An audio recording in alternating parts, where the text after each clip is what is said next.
केवल 10 मिनट का अगर समय दे दीजिएगा तो इतिहास दोहरा देंगे। अगर प्रशासन चाहेगी तो सबसे पहले अपराध ही नहीं होगा।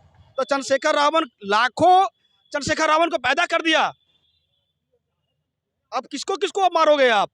एक दिन में ऐसे अपराधियों को वो जो है कहीं से भी बरामद कर सकते हैं। जिस दिन अगर हमारे नेता को कुछ हो गया तो पूरे भारत में उनको चलने का मौका नहीं देंगे। चंद्रशेखर आजाद जी किसी जाति विशेष की लड़ाई नहीं लड़ रहे हैं, नहीं दलित की लड़ाई लड़ रहे हैं।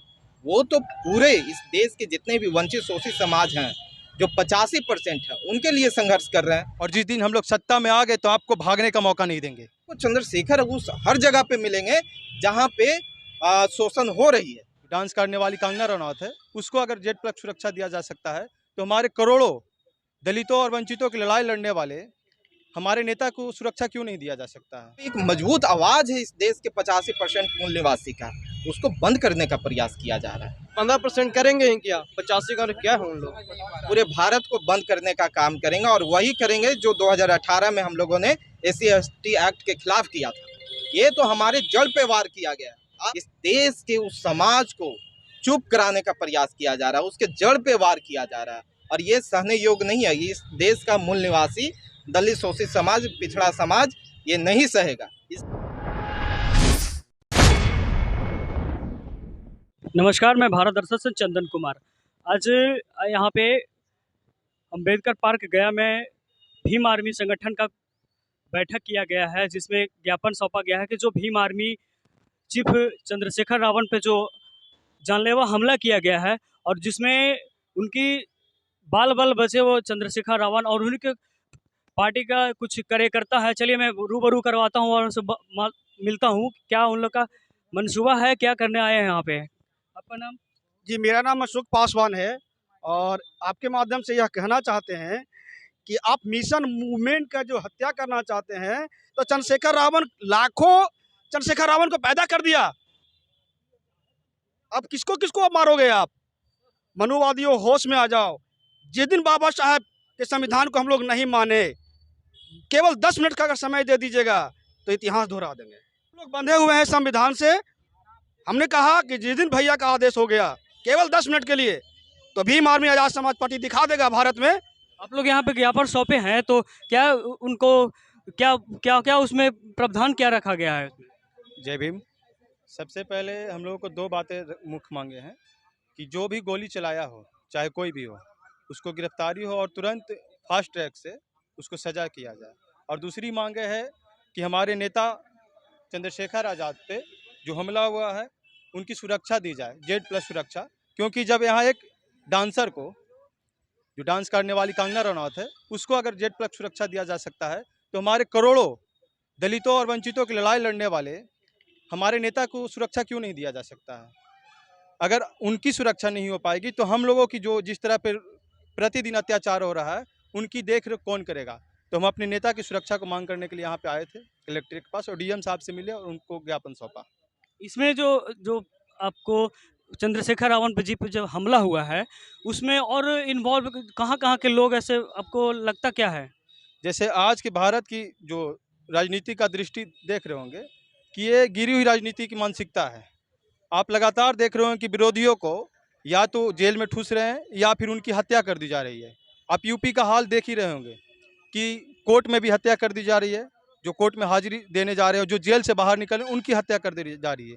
तो वो चाहते हैं कि उसी तरह हमारे नेता की हत्या कर दें। तो उनको भूल है कि हम भीम आर्मी से हैं और भीम आर्मी लड़ाई लड़ना जानती है। जिस दिन अगर हमारे नेता को कुछ हो गया तो पूरे भारत में उनको चलने का मौका नहीं देंगे।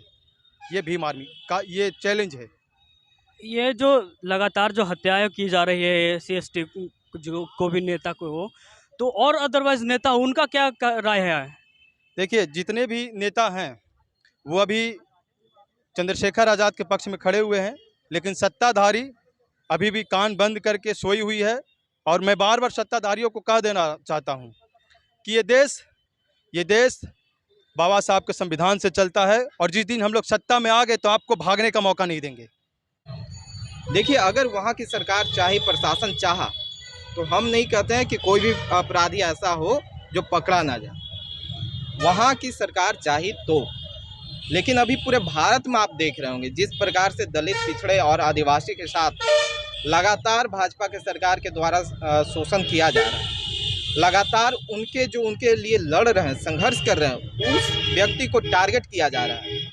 उस हिसाब से हमें नहीं लगता है कि हम ये लोग जो है उस अपराधी पे कार्रवाई करेंगे।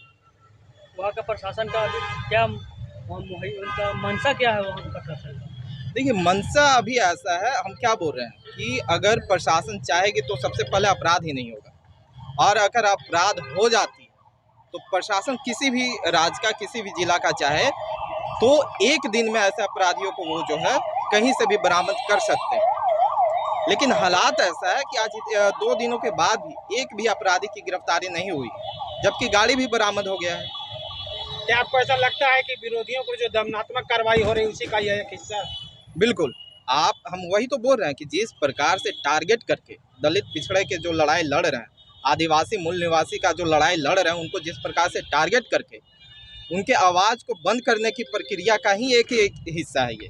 और आप सभी को जैसा कि ज्ञात होगा, एडवोकेट चंद्रशेखर आज़ाद जी किसी जाति विशेष की लड़ाई नहीं लड़ रहे हैं, नहीं दलित की लड़ाई लड़ रहे हैं, वो तो पूरे इस देश के जितने भी वंचित शोषित समाज हैं जो 85% है उनके लिए संघर्ष कर रहे हैं। आप कहीं भी देखिए, बहन बेटी के साथ अन्याय हो वहाँ चंद्रशेखर मिलेंगे, किसान के साथ अन्याय हो वहाँ चंद्रशेखर मिलेंगे, पहलवान के साथ अन्याय हो वहाँ चंद्रशेखर मिलेंगे, जवान के साथ अन्याय हो वहाँ चंद्रशेखर मिलेंगे। तो आपको चंद्रशेखर उस हर जगह पे मिलेंगे जहाँ पे शोषण हो रही है। तो चंद्रशेखर पूरे समाज की लड़ाई लड़ रहे हैं, पूरे भारत में लड़ रहे हैं। तो एक मजबूत आवाज़ है इस देश के 85% मूल निवासी का, उसको बंद करने का प्रयास किया जा रहा है। आज जो आप यहाँ पे आए हुए हैं, किस पर्पस से आए हुए हैं कि किस मुद्दे को लेकर के आए हुए हैं? दोबारा कर लें। देखिए, ये जो मुद्दा है आप सभी को ज्ञात होगा कि विगत दिनों भीम आर्मी के संस्था यहाँ पे देखिए, ये जो बैठक हम लोगों ने लगाया, अभी हम लोगों ने जाकर गया जिला डीएम को हम लोगों ने ज्ञापन सौंपा, जिसमें हम लोगों ने कुछ मांगे रखी। उसके बाद अगर वो मांगे पूरी नहीं होती है, जैसा कि पूरे भारत में अभी ज्ञापन सौंपा जा रहा है, अगर वो मांगे पूरी नहीं होती है तो हम तमाम इस देश के बहुजन मूल निवासी 85% जो हैं पूरे भारत को बंद करने का काम करेंगे, और वही करेंगे जो 2018 में हम लोगों ने SC/ST एक्ट के खिलाफ किया था।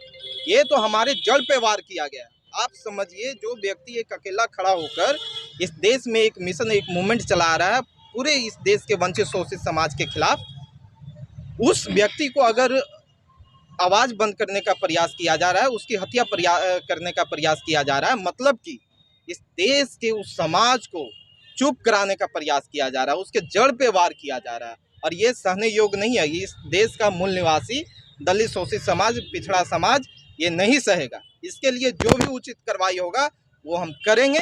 अभी हम संवैधानिक कर रहे हैं, आवश्यकता पड़ी तो संविधान को भी हम मानने से इनकार कर सकते हैं, अगर आवश्यकता पड़ी तो। और जो बड़े भाई चंद्रशेखर पे जो आज ये निंदनीय, ये गंदा काम जो हुआ, ये सब होना तो नहीं चाहिए। लेकिन इतना याद रखे, हम लोग संविधान के मानने वाले लोग हैं। अगर संविधान नहीं माने, अगर बड़े भाई के आदेश अगर आ गया तो वो जो चार थे वो बचने वाले नहीं थे, और हम लोग छोड़ते भी नहीं। अगर संविधान को नहीं माने तो इन लोगों का चलना मुश्किल कर देंगे। 15% करेंगे ही क्या, 85 का क्या है उन लोग।